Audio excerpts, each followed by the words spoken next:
Take a moment and look at the nearest roll of toilet paper in your house. Soft, white, perfectly clean. It's a miracle of modern engineering you take for granted every single day. But if you lived in the year 1348, it doesn't exist. Neither would your soap, your toothbrush, your deodorant, or even your basic expectation of privacy. In fact, people in the Middle Ages woke up every morning in a world where bathing too often could literally be considered dangerous.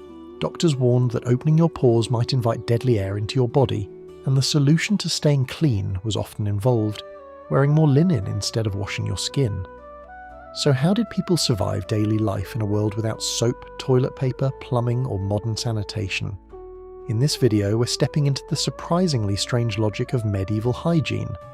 We'll explore why many people believed a hot bath could kill you, how medieval nobles tried to fight disease using perfume and layers of white linen, why kings hung their clothes next to castle toilets on purpose, and how a group of men known as gong farmers quietly kept entire cities from drowning in human waste.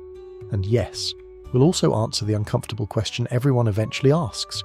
If toilet paper didn't exist, what did they actually use?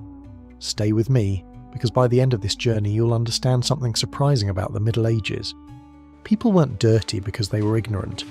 They were dirty because, according to the science of their time, it might actually help them survive. And here's the question I want you to think about. If you suddenly woke up in the year 1348 with no soap, no plumbing, and no toilet paper, what do you think would be the hardest habit to give up? Morning in a 14th century home does not begin with a hot shower. It begins with scratching. You wake slowly on a mattress stuffed with straw, what medieval people called a pallet.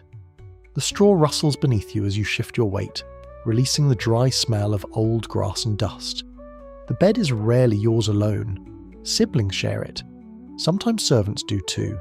And somewhere inside that straw mattress, thousands of tiny stowaways, fleas, have spent the night enjoying the same warmth. A few bites are simply part of waking up. There is no bathroom waiting down the hall. No steaming water, no scented soap, no mirror above a porcelain sink. Instead, the closest thing to a morning wash sits quietly on a wooden stool or small table, a basin of water and a cloth. But this isn't a bath, and it certainly isn't a shower. In medieval thinking, immersing the body in hot water could be dangerous. Medical theory at the time imagined the body as a fortress, with pores acting like tiny gates in the skin. Steam from a bath was believed to open those gates, allowing harmful vapours or disease to slip inside. In a world already haunted by mysterious illnesses, that idea carried real weight. So instead of washing, most people practice something closer to what we might call polishing. The cloth is dipped lightly into cool water. Then it moves across the most visible parts of the body, the face, the hands, sometimes the neck. Quick, efficient strokes, just enough to remove the dust of sleep. The rest of the body remains largely untouched. From a modern perspective, it feels incomplete. But to medieval people, this was a reasonable compromise. Appear presentable while keeping the body sealed against dangerous air. And while you were busy buffing your skin, the house itself was quietly absorbing the debris of your existence. Look down at the floor. It is covered with rushes, bundles of reeds or straw spread across the ground. At first glance, they resemble a rustic carpet. In practice, they function more like a medieval sponge. Rushes soak up everything. Spilled ale from last night's meal, grease from cooking pots, mud dragged in on boots, crumbs dropped by children, even the occasional contribution from a wandering dog or pig. Over time, the floor becomes a layered archive of daily life. New rushes are scattered over the old ones, but the earlier layers often remain underneath, slowly compacting into a dense mixture of organic debris. Think of it less as a carpet and more as a timeline of meals, footsteps, accidents, and animals quietly preserved beneath your feet. To manage the smell, people sometimes sprinkle herbs across the surface, lavender, rosemary, or sweet-smelling grasses. The fragrance drifted through the room, giving the impression of freshness. But beneath that pleasant scent lay months of accumulated life, grease, scraps, damp straw, and whatever else had settled there. It was a very medieval solution. a floor that smelled like a garden, sitting directly on top of something much less poetic. By modern standards, the system seems deeply unsanitary, yet it served practical purposes. The rush's insulated cold stone or dirt floors absorbed moisture and softened the surface of the room during damp winters. Which brings us back to the strange logic of medieval cleanliness. What appears to us as neglect was often deliberate adaptation, an attempt to manage comfort, smell and disease with the limited knowledge available at the time, and that knowledge was about to become much more important. Because in the medieval world, cleanliness wasn't just about looking respectable. It was believed to determine whether you lived or died. To understand why medieval people became so cautious about bathing, you have to step into the medical worldview of the 14th century. At the time, physicians believed the human body worked like a fortified city. The skin was its defensive wall, and scattered across that wall were thousands of tiny gates, the pores. As long as those gates remained closed, the body was protected. But heat, steam, and warm water were believed to change that. Imagine stepping into a medieval bathhouse, wooden tubs filled with hot water, thick steam rising toward the rafters. The air is warm, heavy, and damp. According to the medical theory of the time, that warmth would cause the pores to open, loosening the body's defences, and once those gates were open, something dangerous could slip inside. The enemy had a name, miasma. Miasma was believed to be poisonous air, an invisible corruption that drifted through cities, rising from rotting garbage, stagnant water, and crowded streets. If that tainted air entered the body through open pores, illness would follow. In other words, taking a hot bath didn't simply clean the body, it unlocked it. Now place that belief into the terrifying reality of the year 1348, when the Black Death was sweeping across Europe. Entire towns were losing half their population. Doctors, priests, and scholars were desperately searching for explanations. Within that context, avoiding hot baths began to feel less like superstition and more like caution. To medieval physicians, bathing in warm water during a plague outbreak was the equivalent of opening every gate of your fortress while the enemy stood outside the walls. So people adapted. Instead of soaking the body, they wiped visible areas with cloths, changed their linen, and relied on perfumes or herbs to counter the smell of the surrounding world. The goal wasn't perfect cleanliness, it was controlled exposure, and something even stranger began to happen. Cleanliness itself became suspicious. A person who bathes too often might attract raised eyebrows, not necessarily because bathing was immoral in itself, but because it suggested a dangerous kind of confidence. You were willingly opening your body to the air, inviting whatever invisible corruption might be drifting through the streets. In a deeply religious society, that behaviour could even look reckless. Some moral writers of the period associated frequent bathing with vanity or indulgence. Why would someone risk their health simply to smell pleasant? To them, excessive concern with physical cleanliness could appear dangerously close to pride, or worse, a kind of spiritual carelessness. In other words, bathing too much was not just impractical. It could look like you were gambling with both your health and your faith. Which is why medieval people turned to something they believed offered a safer form of protection. Not water, not soap, but a layer of fabric sitting directly against the skin. If bathing was risky and soap was rare, medieval people needed another strategy to manage the daily reality of sweat, dirt, and the invisible dangers they believed were floating in the air. Their solution was not water, it was linen. Under the heavy wool tunics and layered clothing typical of the Middle Ages, people wore a lighter garment directly against the skin, usually a shirt or shift made from white linen. At first glance, this might seem like simple underwear. In reality, it served a much more important role. It was what medieval people believed to be their first line of defense. According to the medical ideas of the time, the human body constantly released sweat, and what physicians called humours, fluids thought to influence health and temperament. Linen was believed to act like a kind of natural filter. Its fibres absorb moisture from the skin, pulling sweat and unwanted substances away from the body. In modern terms, we might call this the wicking effect.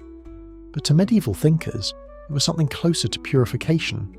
The linen didn't just absorb sweat. It was believed to draw harmful humours out of the body before they could cause illness, which meant the real key to cleanliness was not washing your skin, it was changing your linen. In wealthy households, servants might wash and replace linen garments frequently. The fabric would be scrubbed in water, beaten against stones, and dried in the open air. Once clean, the bright white cloth became a visible symbol of order and hygiene, and that whiteness mattered, because linen was one of the few fabrics that could be bleached to a pale, almost glowing colour in sunlight. A crisp white collar peeking out from under a nobleman's coat was not just a fashion choice, it was a statement. It meant your linen had been washed, which meant, by medieval standards, you were clean, even if the skin beneath it had not seen a proper bath in months, or years. In fact, a nobleman's reputation for cleanliness was often judged less by his personal scent than by the condition of his clothing. Was the linen bright? Was it fresh? Did it appear carefully laundered? If so, society considered the job done. As one historian once joked, a medieval gentleman's wealth wasn't measured by how pleasant he smelled, but by the crispness of his collar. Clean linen suggested discipline, status, and the ability to maintain order in a world that often felt dangerously chaotic. But even the best linen shirt could not solve every problem created by medieval hygiene. Because sooner or later, the human body has a way of reminding you that cleanliness is only one part of survival. And sometimes, the most painful reminder came from something much smaller than a bathhouse: a tooth. Of course, even the cleanest linen and the most careful morning buffing could not solve one of the most stubborn problems of medieval life: teeth. There was no mint-flavoured toothpaste waiting beside a ceramic sink, no soft nylon toothbrush. The concept of modern dental hygiene simply did not exist. Instead, people relied on methods that were simple, abrasive, and occasionally uncomfortable. A typical morning routine might involve rubbing the teeth and gums with a rough cloth dipped in salt, crushed herbs, or sometimes powdered charcoal. The goal wasn't to polish enamel to a brilliant shine. It was simply to remove bits of food and keep the mouth reasonably fresh. You could almost hear the texture of it. Cloth scraping gently across teeth, salt crystals grinding softly along the gums. Primitive, yes, but it was better than nothing. And yet, despite these efforts, tooth decay remained a constant threat. Medieval diets, heavy in coarse bread and grains, often left small particles trapped between teeth. Over time, cavities formed. Pain followed. But medieval medicine didn't blame bacteria. Instead, many people believed the real culprit was something far stranger. They called it the toothworm. According to popular belief, a tiny worm lived inside the tooth itself. When the tooth began to ache, it was because the worm was burrowing deeper into the jaw, gnawing its way through the bone. The throbbing pain was simply the worm feeding. To modern ears, it sounds almost mythical. Yet the theory was surprisingly widespread, appearing in medical texts across Europe and even much earlier cultures. Without microscopes or knowledge of bacteria, the idea of a hidden creature causing damage inside the tooth seemed entirely plausible, which meant the solution was not toothpaste. It was removed. If a tooth became too painful, you didn't make an appointment with a dentist, because dentists as a specialised profession didn't really exist yet. Instead, you visited the barber surgeon. The barber surgeon was one of the most versatile figures in medieval towns. In the same shop where he shaved beards and cut hair, he also performed minor medical procedures, bloodletting, wound care, and yes, tooth extraction. Picture the scene. A wooden chair near a window. The barber surgeon examined the swollen gum with practical indifference, a pair of iron pliers resting on the table beside him. There is no anaesthesia, no sterile gloves, just a cup of strong ale or wine placed in your hand to dull the nerves, and perhaps a quick prayer whispered under your breath. Then the pliers close around the tooth, a sharp twist, a crack of enamel, and hopefully, relief. It was crude, painful, and risky by modern standards. Yet for many medieval people, it was the only available cure for dental agony. Still, the Middle Ages had one more strategy for managing the human body and the dangers lurking in the air. If bad smells carried disease, then perhaps the solution was not to remove the smell, but to fight it with something stronger. If medieval people feared bad air, then smell itself became something more than a matter of comfort. It became a form of protection. To a 14th century mind, the air around you was not neutral. It was alive with invisible dangers. According to the theory of miasma, foul smells were not just unpleasant, they were signals that disease was present. Rotting garbage, stagnant water, open sewage, animal waste. All of it was believed to release poisonous vapours that could seep into the body and cause illness, which meant that walking through a medieval city was not just unpleasant for the nose, it was a kind of atmospheric gamble. The streets were narrow, drainage was minimal. Waste from kitchens, workshops and animals often ended up in open gutters that ran alongside the road. In warm weather especially, the smell could be overwhelming. A thick mixture of rot, manure, smoke and damp earth, drifting through crowded alleys.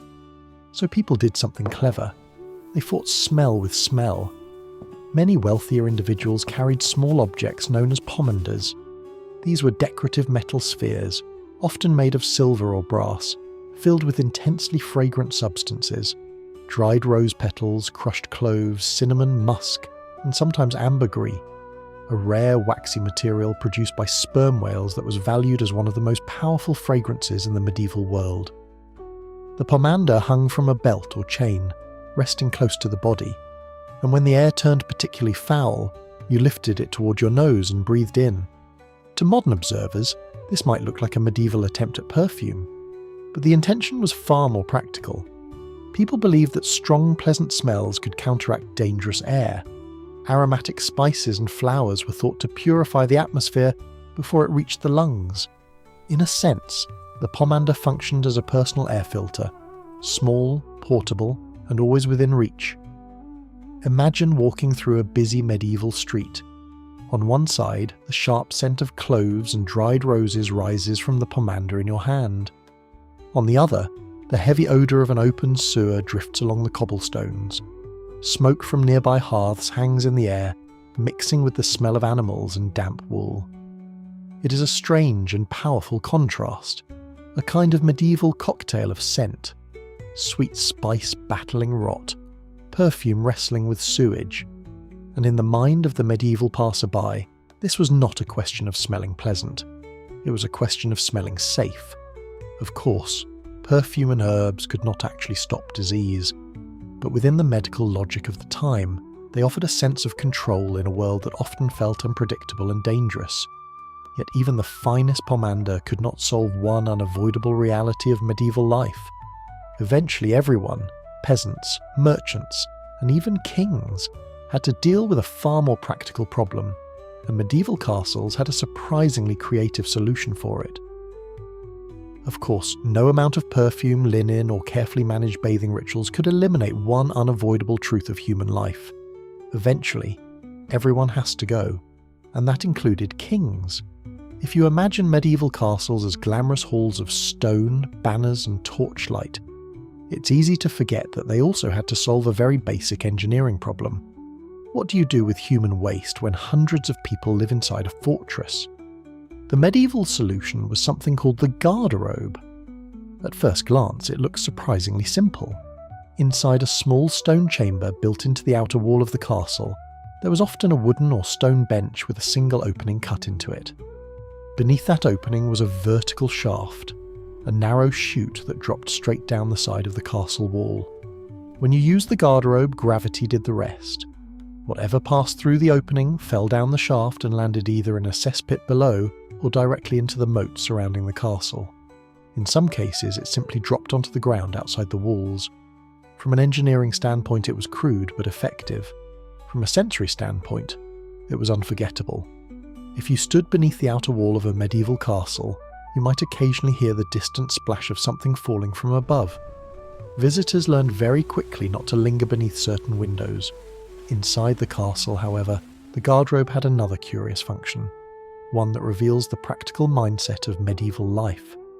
Many nobles stored their clothing nearby. The name garderobe itself hints at this dual purpose.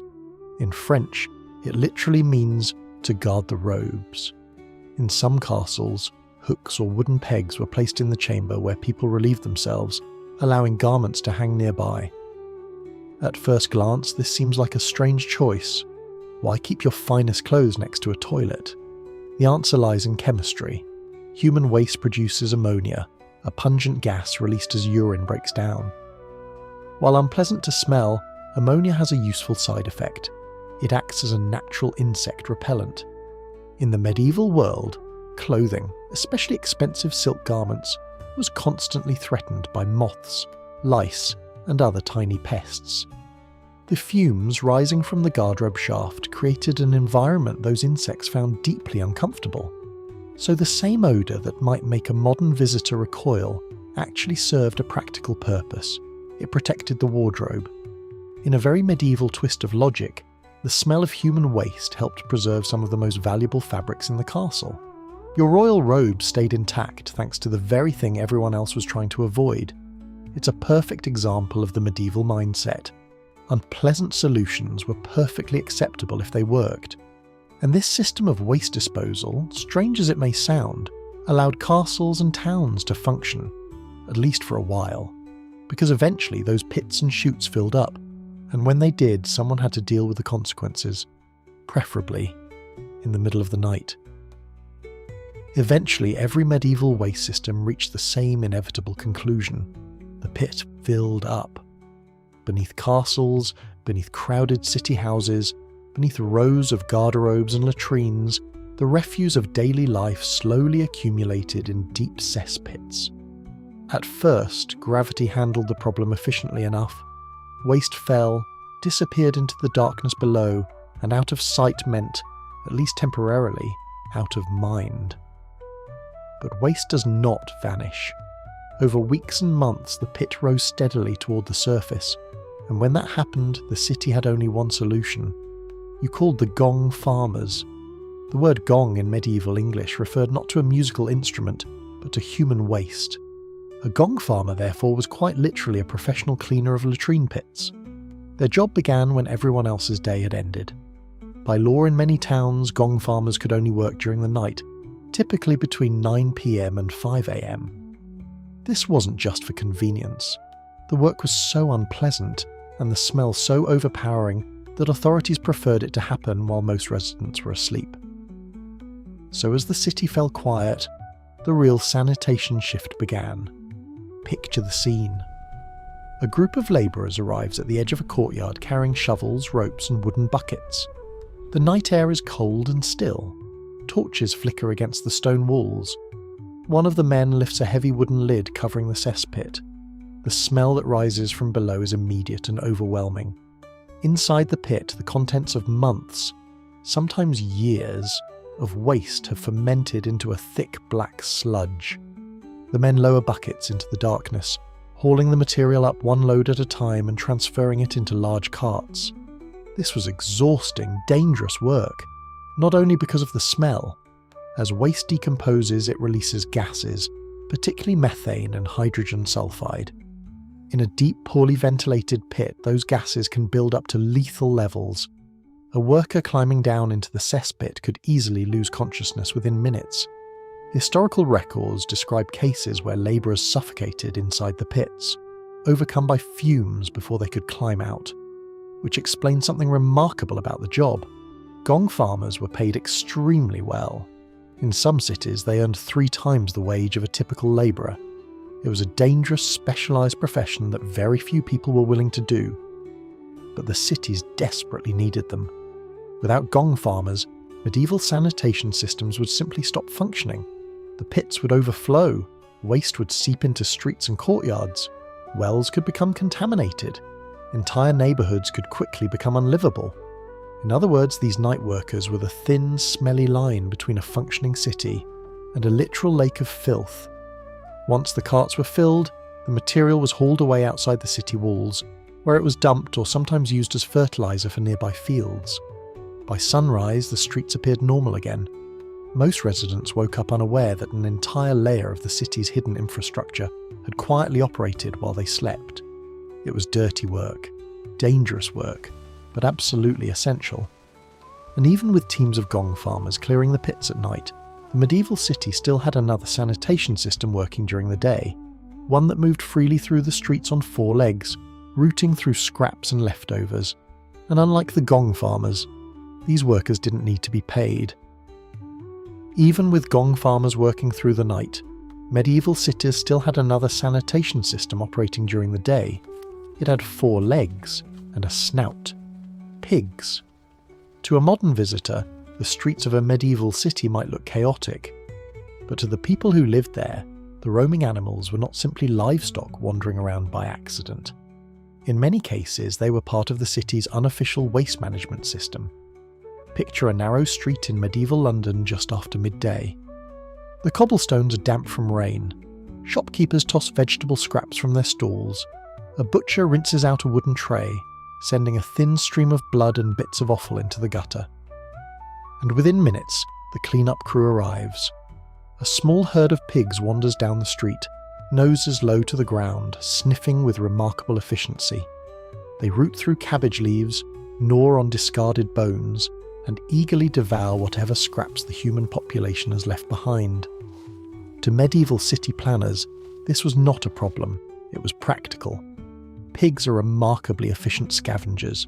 They convert organic waste into meat with impressive speed, essentially recycling the city's leftovers into food. In a time before organised garbage collection, this made them extremely valuable. In effect, the streets were running on a kind of biological recycling system. The pigs cleaned the streets, and eventually the pigs became dinner. Of course, this system had one small drawback. Pigs, like all animals, have their own opinions about sanitation. While they were busy removing vegetable scraps and butcher waste, they were also quietly adding their own contributions to the street. Hooves clattered across the stones, snouts pushed through gutters, and behind them, the cobblestones acquired a fresh layer of evidence. So the medieval street remained in a constant state of rough equilibrium, waste disappearing in one place while appearing in another. Still, for centuries, this unusual partnership between humans and animals kept cities functioning more smoothly than you might expect. But even with pigs clearing scraps and gong farmers emptying the pits, medieval sanitation still had one unavoidable weakness. Because no matter how carefully people managed waste, there was one thing they couldn't control: what they used when nature called. Which brings us back to the small, deceptively luxurious object we began with, the roll of toilet paper. In the modern world, it sits quietly in nearly every bathroom, so ordinary that we barely notice it. Soft, white, disposable, and designed for comfort. But in the 1300s, this object simply didn't exist. So the obvious question becomes unavoidable. What did people actually use? The answer depended largely on who you were and where you lived.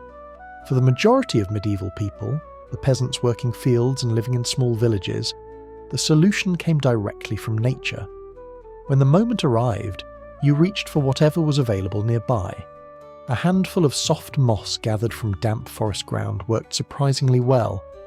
In garden plots or rural areas, a broad cabbage leaf might do the job just as effectively. Practical, biodegradable, readily available. Comfort was not the goal, function was. If you lived near the coast, however, the options could become more adventurous.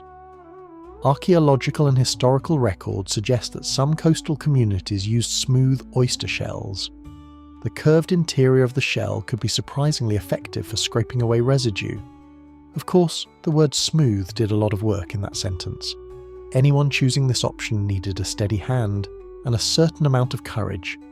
Efficiency sometimes comes with risk. For the wealthier classes, the solution was slightly more refined. In castles and manor houses, scraps of old cloth, particularly worn pieces of wool or coarse linen known as gros de laine, could be used instead.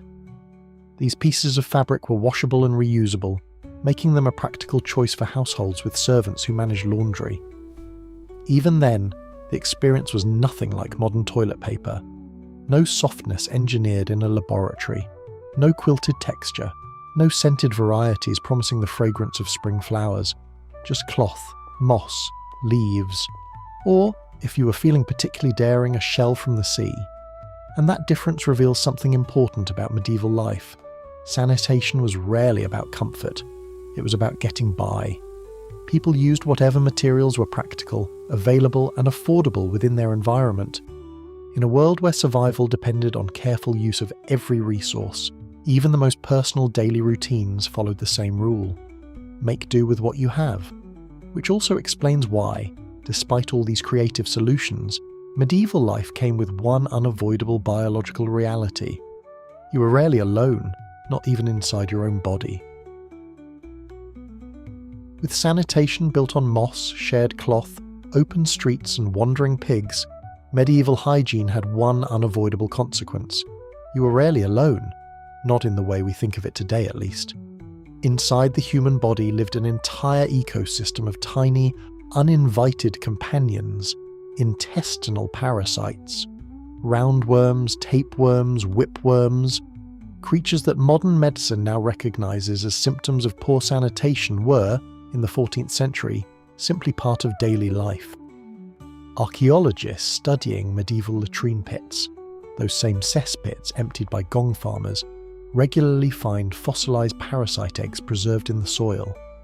These microscopic traces reveal something fascinating and slightly unsettling. Parasites were everywhere.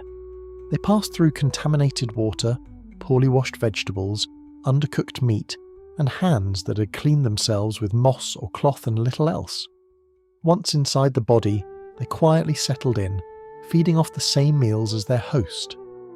In effect, every dinner in the Middle Ages had a second set of diners, and social status didn't matter. From the poorest peasant working a muddy field to the wealthiest bishop dining under vaulted cathedral ceilings, nearly everyone shared their calories with these invisible passengers.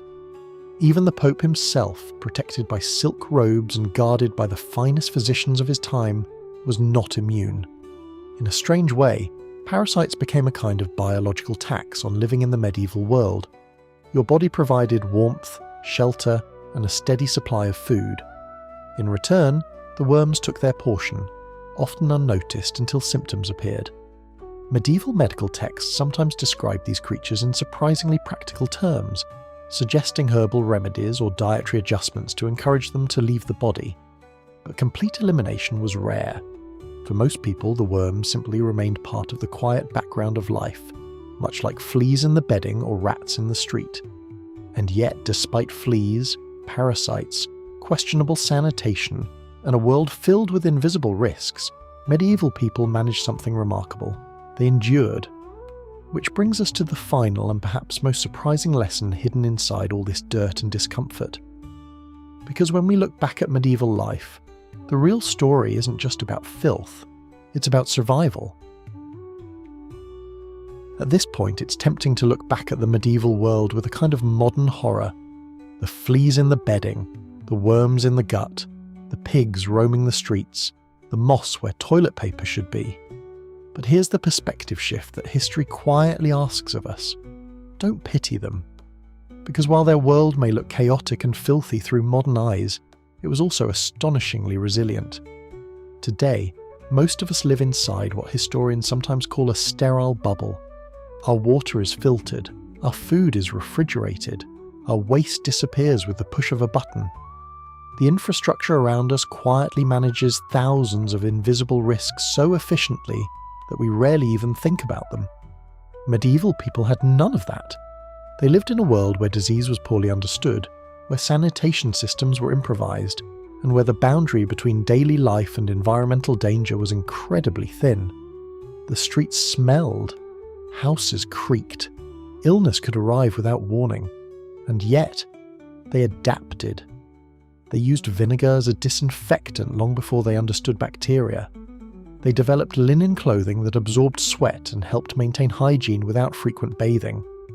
They built systems, gong farmers, roaming pigs, communal habits that kept cities functioning even in the absence of modern plumbing. Most importantly, they endured events that would test any society. The Great Famine of the early 1300s, when harvests failed across Europe, the arrival of the Black Death, which wiped out nearly half the population in some regions, and centuries of life lived in conditions that modern people would find deeply uncomfortable.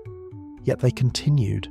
They raised families, built cities, wrote books, created art, and somehow pushed civilization forward through a world that was often cold, crowded, and yes, occasionally very dirty.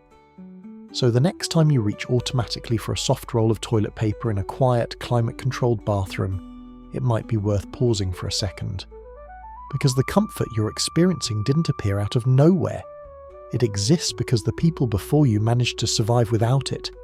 You are, quite literally, the descendant of individuals who navigated life with little more than vinegar, linen, a handful of moss, and an extraordinary amount of stubborn human resilience. And if there's one thing the medieval world proves again and again, it's this: human beings are far tougher than we usually give them credit for. Which also raises an intriguing question. If they could endure all of that, what other strange, ingenious, and slightly unsettling solutions did people of the Middle Ages invent just to get through an ordinary day?